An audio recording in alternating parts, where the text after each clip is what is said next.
শুভ সকাল বন্ধুরা, তোমরা সবাই কেমন আছো? আশা করি সবাই ভালো আছো, সুস্থ আছো। আমিও ভালো আছি। সুন্দর একটি নতুন ব্লগে সবাইকে স্বাগত। তো সবার প্রথমে আমার গুরুজনদের প্রণাম, ছোটদের সমবয়সীদের ভালোবাসা জানিয়ে ব্লগটি শুরু করছি। তো সকালে কাজকর্ম সেরে বসিয়ে দিলাম চা বিস্কিট খেয়ে ছেলেকে দিয়ে দিলাম টিফিন। তো এখন ছেলে টিফিন করবে, তো আমি বসিয়ে দিব ভাত। তো এই যে প্রেশার কুকারে আমি বসিয়ে দিয়েছি ভাত। এখানে হচ্ছে ডিম ভেজে নিচ্ছি। তো ভাতে হচ্ছে আলু সেদ্ধ দিয়েছি। তো ডিমটা ভাজবো।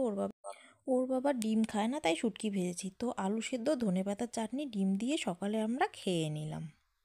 এরপর দুপুরের রান্নাও বসিয়ে দিলাম। তো আমি করব হচ্ছে ফুলকপি মাছ দিয়ে। তো ফুলকপিটা প্রথমে আমি সেদ্ধ করে নিয়েছি, তো এখন এটা আগে আমি তেলে ভেজে নিচ্ছি, তারপর আলুগুলো দিলাম। তো এখন আলু, ফুলকপি, একটু লবণ, হলুদ, জিরে গুঁড়ো দিয়ে ভেজে নিচ্ছি। তো এরপর একটু আমি কষিয়ে নেব, কষিয়ে নিয়ে জলটা ঢেলে দিব। তো মাছ কাটা আছে, ওটাও আর কি এখন এর তো মাছটা বসিয়ে দিলাম ভাজার জন্য। তো এই যে ফুলকপি, আলু দিয়ে মাছ, ধনেপাতা দিয়ে দিলাম উপরে। এখানে হচ্ছে সর্ষে শাক ভাজা, মাছ ভাজা, আর কয়েকটা হচ্ছে ধনেপাতা সর্ষে ফুলের বড়া। আর ছেলের জন্য হচ্ছে পালং শাক আলু দিয়ে মাছ করেছি। তো ওটা একটু ঝাল ঝাল দিয়েছি বলে এটা ওর জন্য আলাদা করলাম। দুপুরে খাওয়া দাওয়ার পর একটু রেস্ট নিচ্ছিলাম। তো রেস্ট নিয়ে এই যে সন্ধ্যায় চা টোস্ট খেলাম। তো বাজার থেকে যে মোমো নিয়ে আসছে, তো ছেলে আমি দুজনে মোমো খেয়ে নিলাম। তো এই যে নতুন আলু, ফুলকপি এগুলো নিয়ে আসছে। তো অন্য সবজি আনতে বলিনি, তার কারণ হচ্ছে বাড়িতে তো শাক সব ধরনের সবজি আছে। তো ফুলকপি, আলু আর পেঁয়াজ লঙ্কা তো আছে, তো এটাই নিয়ে আসছে। 3 দিন ধরে এই বেডশিটটা আছে। তো ভাবলাম না আজকে একটু তুলে নিই। তো সারাদিনে তো সময় হয় না, তো সন্ধ্যাবেলায় আর কি এটা তুলে নিলাম। ভাবছি না বিছানাটা পেতে নেই, সকালে টাইম পাই না। তো এই যে এখন তুলে নিলাম, এখন আর একটা বেডশিট এখানে পেতে নিচ্ছি। মোমো খাওয়ার পর ছেলেকে কিন্তু আমি একটু পড়তেও বসিয়েছিলাম। তো পড়াশুনো করলো, করে ও বললো একটু আমি ওইদিকে যাব। তো ও তারপর হচ্ছে ওর বড়বাদের ওই দিকটায় গেল। তো ভাবলাম আমি ঠিক আছে এই সময় আমি কিছু কাজ করে নেই। তো এই যে বিছানা টিছানা পরিষ্কার করে নিলাম। পরিষ্কার করে নিয়ে ফার্নিচারগুলো একটু মুছে নিচ্ছি। তো সকালে একদমই সময় হয় না, তার কারণ সকালে উঠেই রান্নাবান্না কাজকর্ম সেরেই রান্নাবান্না করতে হয়। এই বাপের বাড়ি থেকে বাড়িতে আসার পর না এই ফার্নিচারগুলো এখনও মুছিইনি। ঘর মোছা, ঘর ঝাড়া তো সবসময় হয়, তো এগুলো না আর করারই সময় হয়নি। তো আজকে একটু ভাবলাম না আজকে করেই নেই, যত আলসি করব আর করতে ইচ্ছে করবে না। তো আজকে একটু মনটাকে শক্ত করে ভাবলাম না একটু কাজগুলো করি।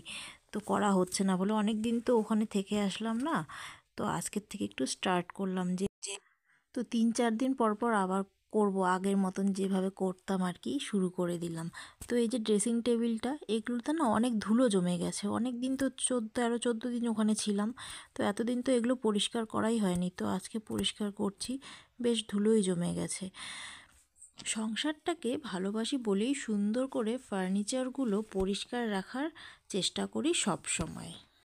কিছু কাপড় কেচেছিলাম দুপুরে, তো সেগুলো আলনায় রাখা আছে, এখনও গোছানো হয়নি। কীরকম লাগছে, তো আজকে এখন আর কি গুছিয়ে নিব, সেটা গুছিয়ে নিলাম। তো এখন এই যে গোদরেজটাও মুছে নিচ্ছি, সব কিছুতে ধুলো জমে গেছে দেখো। তো এগুলো মুছে নেওয়ার পর হচ্ছে আমি পাশের ঘরের ফ্রিজটাও মুছে নিচ্ছি। তো এগুলোতেও ধুলো জমে গেছে দেখো। তো এটা এখন আমি মুছে নিলাম। মুছে নেওয়ার পর সোফাটাও পরিষ্কার করে নিচ্ছি। তো ওর বাবাকে বললাম একটু ভিডিও করে দাও। তো তো দিচ্ছে। সন্ধ্যা হয়ে গেছে।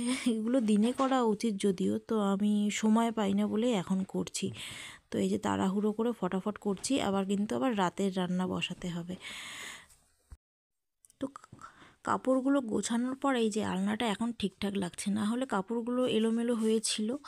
তো বিছানায় ছেলে কিন্তু খাওয়া দাওয়া করে নিয়েছে, তো ও বলছে আমি ঘুমোবো, আমাকে বিছানা করে দাও। তো এই যে রাতে বেগুন, আলু, মাছ দিয়ে করেছি, ওখানে ধনেপাতা ছড়িয়ে দিয়েছি।